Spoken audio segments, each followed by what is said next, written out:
seen the president himself, Luigi Mangione, I was saying there, the president himself is a defendant inside this courthouse.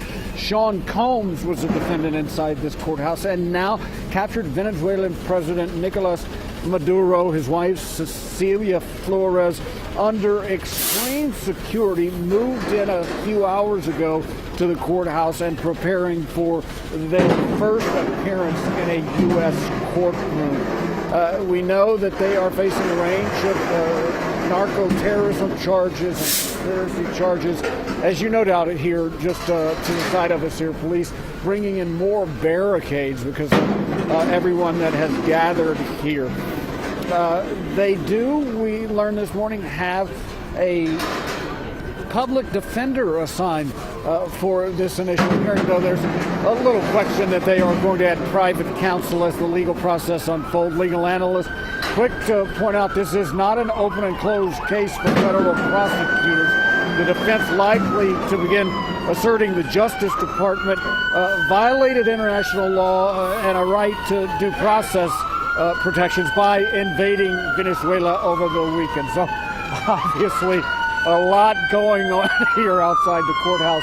Roxy, Shelley, as you can hear, inside, they are expected to get underway in any moment. Yeah, obviously, Jay, you're right there in the heart of the city. Tell us more about the people there on the ground, the protesters. Have you gotten a chance to speak with them? What are they saying?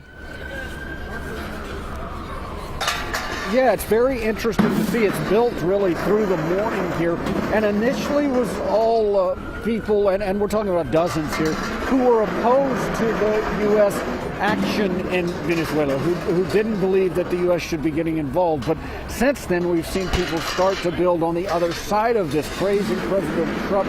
Many of them Venezuelan immigrants who are so pleased to see Maduro out of office there. And so there's a real cross mix there. And I think that's why they are moving in more of these barricades. That's what you've been hearing behind me, is in moving in more of these bicycle racks, as we call it, just barricades to section off areas here and to keep these two groups separated from one another. Okay. Jay Gray reporting live there from New York City. Thank you for that. Want to bring you closer to home, where a group of local lawmakers praise President Trump's actions there in Venezuela. I want to get to NBC6's Brianna Naspero, who joins us live with more on their message. Brianna. Well, it was a celebration, a show of support for President Trump, for Secretary of State Marco Rubio, for Saturday's strikes, for the capture of Nicolas Maduro. And it happened right here in the heart of Doral, also called Doranzuela, the home to the largest Venezuelan community in the country. But still, there are a lot of questions, a lot of uncertainty, which is why we asked these local and state lawmakers what they expect to see in the coming days, weeks, and months. And this is the beginning of freedom and liberty all across Latin America. It starts with Venezuela. With Nicolas Maduro in U.S. custody, Republican state lawmakers are touting the president's action in Venezuela. I was always hoping this was going to happen, but when he said Maduro is on the boat and he will be on U.S. soil soon, what a great day. Senators Rick Scott and Ashley Moody joining Congressman Carlos Jimenez Monday morning, backing President Trump's operation as a necessary step to confront alleged criminal activity and restore order. He was never the legitimate leader. He is not the rightful president. Indeed, he is a criminal that has now been brought here to the United States to face justice, as he should have been a long time ago. Senator Moody disheartened with some of her colleagues in the state. Shame on you. Do not become the mouthpiece of our foreign adversaries with not understanding the facts and knowing who you are supporting. And that is a criminal. For the Cuban congressman, he says the downfall of the Venezuelan regime under Maduro is the start of the road towards freedom and democracy in other countries like Cuba and Nicaragua. If you're shuddering a little bit, if you're a little bit scared in Cuba, I think you should be. The Cuban regime is at the weakest point it's been in a very, very long time. And then one of its allies, Venezuela, will no longer be an ally. As for the transition in Venezuela, it's unclear to these Florida lawmakers, including whether or not that will be opposition leader Maria Corina Machado, but they say they have her support. Maria Corina Machado will be part of the leadership of Venezuela, and I think she's well respected by Venezuelans. They also discussed the future of Venezuelans in the U.S., as TPS, or temporary protected status for Venezuelans, ended weeks ago. We're going to follow the law, whatever the law is with regard to TPS, whatever the law is with regard to asylum of all countries, it's all going to be followed. But moving forward, they say this is a celebration. This is not going to be easy. It's probably easier to arrest Nicolas Maduro than it is to convert Venezuela into the democracy that we want. But have no doubt that the day of a free and democratic Venezuela is close at hand. And with that being said, it happened right here inside this Cuban restaurant in Las Vegas in Doral. Inside the room with lawmakers, plenty of Venezuelans, a show of support. Yes, there is still uncertainty, there are still questions, but one thing remains, they say they are still hopeful for the future in the country. Live this afternoon in Doral, I'm Brianna Nussbaum, NBC6 News. All right, Brianna, thank you. Meanwhile, a meeting is happening right now at the United Nations Security Council in New York to debate the situation in Venezuela. Colombia, now a new member of the council backed by Russia and China, called for the emergency session, urging a diplomatic action following recent U.S. military strikes and rising regional tensions. Council members, including the United States, France, China, and the United Kingdom, are expected to present sharply divided views on the intervention and humanitarian relief. Today is not the character of the government of Venezuela. The issue is whether any member state, by force, coercion, or economic strangulation, has the right to determine Venezuela's political future or to exercise control over its affairs. Colombia's representative told the UN Security Council that she condemned the explosions and airstrikes in Venezuela, calling them a violation of international law and sovereignty, and urging countries to avoid the use of force and protect civilians. Big questions this afternoon over who steps into power next for Venezuela. At any moment, Delcy Rodriguez is to be sworn in as the next president. So who is she? What do we know about her? NBC6's Julia Bagg joins us live in the newsroom this afternoon with some of those answers, Julia. Shelley, Roxy, so many questions about who this woman is. What kind of interim government might she lead? We know she has been part of the furniture in the Maduro regime for a very long time. And what political analysts are sharing with us is that the power system in Venezuela is a very fractured one. You do not have power concentrated in any one person's hands, not even Maduro when he was in charge.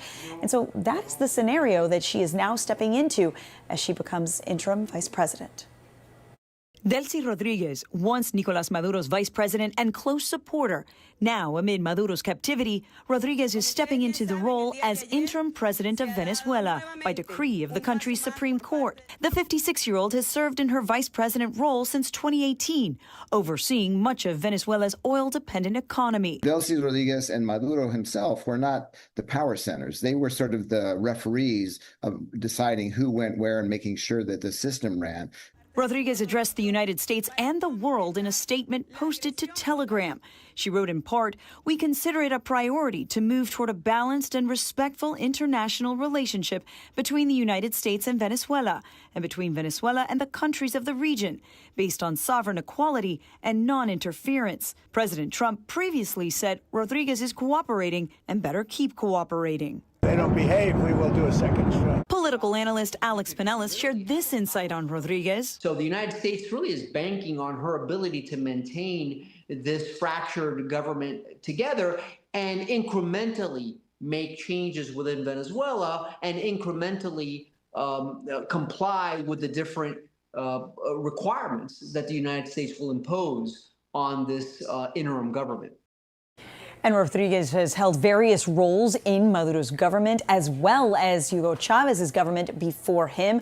Will she be able to bring everyone into agreement to cooperate with the United States? That is what we will be watching. Shelley, back to you. And Julia, thank you. During a news conference in Sanderson, Florida, Governor Ron DeSantis spoke on Nicolas Maduro's capture. Take a listen.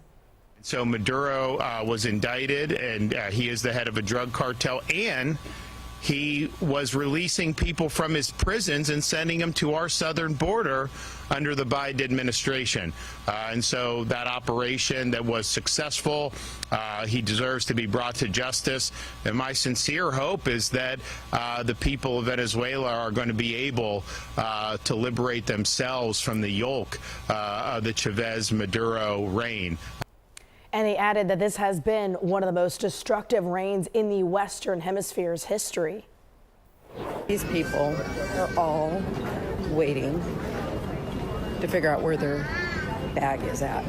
They sure are. What you're seeing here with us are the massive delays at airports in the aftermath of the United States capture of Venezuelan leader Nicolas Maduro, with Miami International Airport seeing over 100 flights that were canceled on Saturday. This resulted in baggage delivery delays, rebooking congestion as well. Flying restrictions left a lot of people stranded at the airport during one of the busiest traveling weekends of the year. And count on us to continue every development out of Venezuela. For the very latest, you can stay updated with us not only here on air, but online at NBC6.com. I want to take you to a man who was taken into custody overnight after allegedly damaging Vice President J.D. Vance's home in Cincinnati. 2 senior law enforcement officials briefed on the matter told NBC News that 26-year-old William DeFore was taken in and faces charges including vandalism, obstruction of official business, and criminal trespassing. The Secret Service says he was detained after causing property damage, including breaking windows. He's also accused of hitting a Secret Service vehicle. Sources tell NBC News that the Vance family had left Cincinnati for D.C. just hours before the incident. There's an investigation happening right now in Miramar where police say a man was pistol whipped. Police say they responded to the area of Southwest 30th Street and Miramar Parkway after reports of a shooting there. They found a man who was hurt after officials say he was pistol whipped. The man told them that several people approached him and then they stole his French bulldog. The dog was later found in the area. As of now, police have not released any information about possible suspects. No arrests have been made, but of course we'll keep you posted. When we come back, we are following breaking news in Fort Lauderdale. Reports of a shooting at a bus stop. We're going to take you live with what we're finding out. Plus, the Miami Hurricanes, and that's video from that breaking news, but the Miami Hurricanes are one step closer advancing to college football playoffs. Yep, Final Four. The team is gearing up ahead of game day coming up. And you can see beautiful blue skies across South Florida. Notice the clouds out there. Not expecting to see a ton of rain, but a shower or two can't be ruled out. High temperatures are approaching 80 degrees. I'll have the rest of the forecast up next.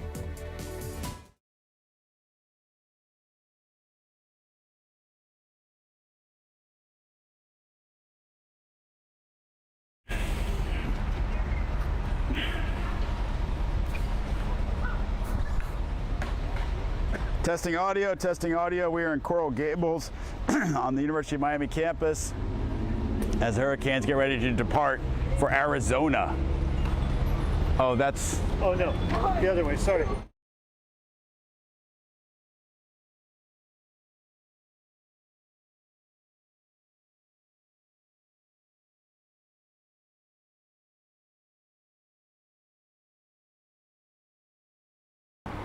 You all right where that rock is? Helen, how are you? What's like phone one? Mic check, Marissa. Check, mic check, 1, 2, 3, 4, 5, 6, 7, 8, 9, 10. We are here on Northwest 7th Avenue and 9th Street. All right, we're probably pretty close because we're already in the commercial break. Yeah, phone one. Yes. Thank you guys. I have you both. 120 out.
We are back with some breaking news in Fort Lauderdale, where there was a shooting outside of a bus stop. Let's take it there now with NBC6's Marissa Bagg, who joins us with what you've learned there, Marissa. Yes, hello there, ladies. Yeah, right here behind me is where this shooting happened. Actually, right next to the bus stop that you see across the street. This is Northwest 7th Avenue and 9th Street in Fort Lauderdale. The video that we want to show you from Chopper 6 shows part of the street here blocked off for the investigation. You can actually see that there was some blood here on the sidewalk right next to the bus stop.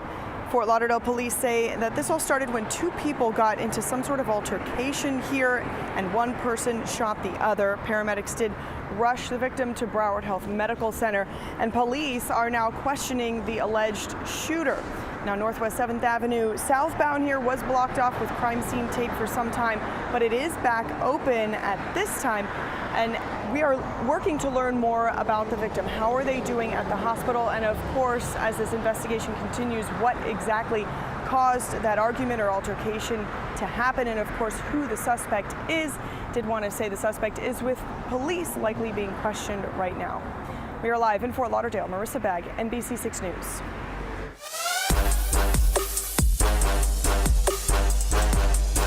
Do a little dance there in just a few minutes. The Miami Hurricanes will be leaving South Florida. They're going to make their way across the country for the Fiesta Bowl. They're going to take on Ole Miss in the semifinals of college football playoffs. Ari Odzer is live for us in Coral Gables with the very latest. Hi, Ari.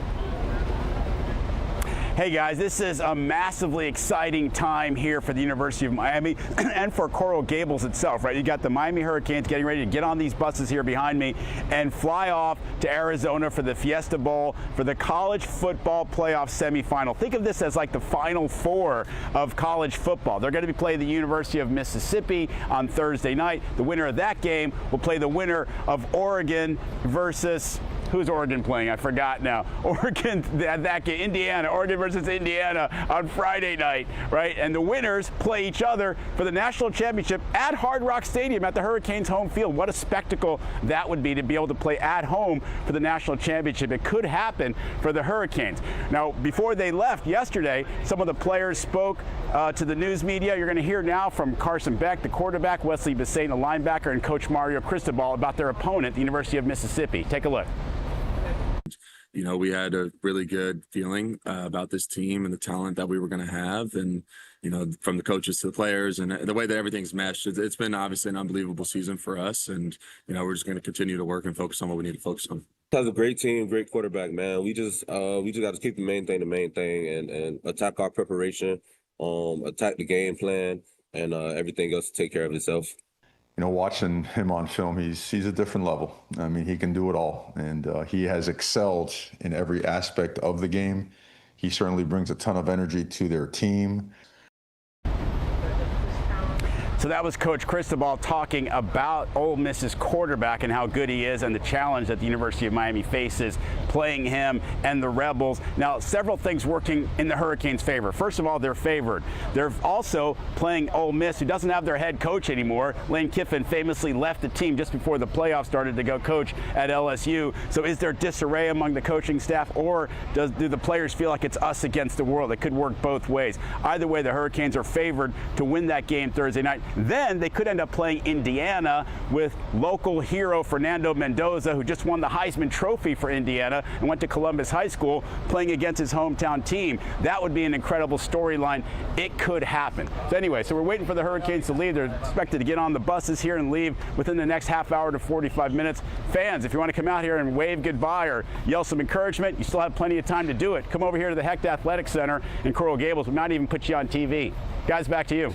I don't think we're going to make it, Ari, so if you could just cheer for us, that would be great. Hopefully fans show up, and we'll get to see them later starting at 4 o'clock. Ari, appreciate that. Hey, stay with us here on NBC6. On Tuesday, NBC6 sports anchor Sarah Cardona, she will be live from Arizona, bringing us the latest coverage from the Fiesta Bowl. We're going to hear more from the players on Media Day as the countdown does continue for the Miami Hurricanes in their quest to win a national championship. First alert weather on NBC6, South Florida's most accurate. Here's meteorologist Chelsea Ambrose. Well, we continue to warm up across South Florida. We are slightly warmer right now than we were this time yesterday, and yesterday's high temperature still reached 80 degrees. We are shooting for the same temperature this afternoon. We might just hit it a little bit sooner because right now current temperatures are already back into the upper 70s. 80 in Kendall, 77 in Miami. Fort Lauderdale a degree warmer than that. Opelika and Fort Lauderdale sharing 78. Pembroke Pines and Homestead at 79. Beautiful view as we look towards Fort Lauderdale. Mix of sun and clouds, a few fair weather clouds out there. Temperatures are expected to be right around 80 degrees, but notice for this time of year that is above average. We're sitting in this above average pattern. Normally for the beginning of January, we should be in those mid 70s for high temperatures. Even overnight lows closer to that 61 degree mark is normal. We're going to be slightly above that. So we're on this slightly warming trend over the next couple of days. We're going to notice it the most as we are looking at our morning temperatures compared to the afternoon. And again, it is going to be pretty stagnant over the next several days, that pattern. You can see on satellite and radar a few sprinkles trying to move onshore in Broward County. Most of it's fizzling out as it gets closer, but we might have a little bit of rain try and clip the area. 10% chance or less, not really a lot of rain. There's still some dry air mixing in. That's why we're not seeing it very widespread, but the ocean is kind of triggering that right along the beach fronts all the way through areas to our north. And so for us, not a ton of rain expected. There's a big ridge of high pressure that the winds are wrapping around. This is a dry air mass for the most part, but those winds are triggering just a few showers off the coast. As we look at the big picture, our next weather maker, the next changes in our forecast don't arrive till this weekend, and that's with a cold front. That cold front right now is locked out into the Pacific Northwest with an area of low pressure in the upper levels of the atmosphere. That's going to start to get some momentum over the next couple of days. But until that system arrives, we have this big ridge of high pressure that's going to warm us up each day a little bit more compared to the day before. In the morning, again, our afternoons are pretty stagnant and stuck right around 80 degrees. But we'll have the warmest morning in our forecast coming in on Friday. Again, we should be in the low 60s this time of year. We're going to go into those mid 60s for tomorrow, for Wednesday, and then you can see by Friday, once that ridge is over our area, we're going to be just shy of 70 degrees to kick off the day before that front comes in. So picking the forecast up on Friday as we go back to the surface, maybe a stray shower each day on the sea breeze. Really, again, not a ton of rain is expected, but as you look at where those yellows are, that's just a little bit of moisture mixing in with some dry air. Those are those browns. So coverage very, very limited until that front comes in. And then we'll see maybe a better chance for a shower or two to work in as we get into Sunday. Really, again, not a ton of rain is expected. So looking at that forecast, steady in the 80s, at least right around 80 degrees until the front drops us back into the upper 70s. Otherwise, you can see temperature pattern all pretty steady through this week. Novo Nordisk will start selling the pill version of its Wegovy weight loss drug to self-paying patients in the U.S. for $149 per month, and that starts today. Larger doses will sell for $2.99 per month. The FDA approved the Wegovy pill last month, giving Novo a leg up against rival Eli Lilly, which is also developing a weight loss pill. McDonald's is in the hot seat after a new lawsuit accuses the fast food giant of misleading consumers. The lawsuit claims the popular McRib does not actually have any pork rib meat. It says the sandwich is made up of using ground up portions of lower grade pork products like pork shoulder, heart, and scalded stomach. In response to the lawsuit, McDonald's released a statement that says the claims are inaccurate and that the McRib sandwich is made with 100% pork sourced from farmers and suppliers across the United States. Hope you're enjoying your lunch. Oh my boy, that was too many details. I feel sick after that. Hello, ladies. Hi, Kristen. Kicking off I feel like today everybody's really getting back to work. So we're helping you do just that today on South Florida Live. If you love award season drama, this one's for you. The Critics' Choice Awards handed out trophies, turned heads, and may have just shaken up the Oscar race. Who won big? Who got snubbed? And the moments everyone's still buzzing about. That's coming up. And also, you need a moment to reset today. We got you covered. This South Florida mom, influencer, and yoga teacher is bringing calm right into your living room with easy at-home yoga tips that fit any schedule, any space, and any skill level. That's just ahead on South Florida Live. Okay, Kristen, thank you. Coming up when you join us at 4 o'clock, we are almost 1 month away from the Winter Olympics in Milan Cortina. One South Florida figure skater is hoping to make Team USA. He's going to take us inside his intense training routine. And then moments ago, Nicolas Maduro and his wife pleaded not guilty to narco-terrorism charges inside of a federal courtroom in New York.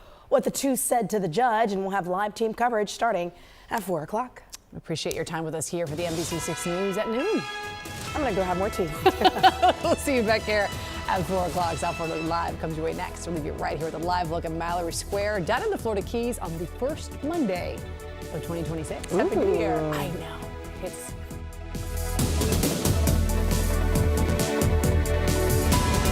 Every morning, what you need to know. Series on screen time. Average Americans, what can they expect to see? What you want to learn. We're going to check out the season's biggest trends. Is here on Today. It's the experts' advice. You gave us some great tips. Only on Today.